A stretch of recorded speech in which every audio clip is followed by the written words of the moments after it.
has become surprisingly less grumpy. This is an article that came out from The Economist just this past week, I believe it was. And overall, across the globe, mood has improved. And despite pandemics and economic uncertainty and all the geopolitical tensions that are rampant across the world right now, people are reporting increased moods, positivity. Interesting. Um, they look at things like economic stabilization, that things are starting to stable out. People are adjusting to the post-pandemic reality and just overall resilience of human beings. But how about Canada, where I am and where most of you are as well? Sadly, Canadians are still a gloomy bunch. Um, Even though many indicators are suggesting that we're financially healthier than we perceive, we still seem pretty down on things. Rebecca Young from Scotiabank warns, and I happen to agree with her, that if we continue this pessimism where the R word, the recession, constantly is the narrative, eventually that can become a bit of a self-fulfilling prophecy. Here's some facts.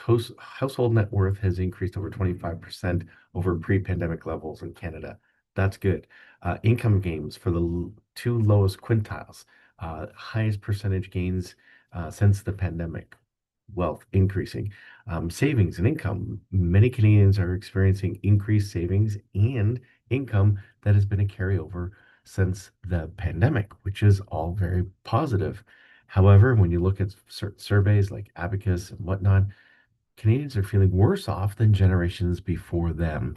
And the Bank of Canada is actually now indicating that our perceptions, consumers' perceptions of inflation, remain higher than reality, which is kind of feeding this whole negativity and kind of bringing the mood of the country down. As Rebecca Young from Scotiabank again says, she's calling for what I think is brilliant rational optimism. We need to shift our mindset in Canada, tackle the economic challenges effectively, and fear driven narratives like recessions and constant talking and talking about recessions may actually be distorting our perception overall. And that can have an impact across the entire economy. So let's take a page out of positive psychology.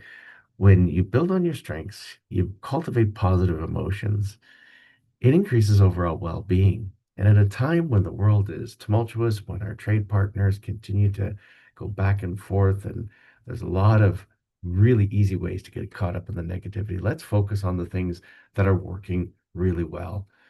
Gratitude, positivity can have a huge impact. I challenge you to do the same in your world.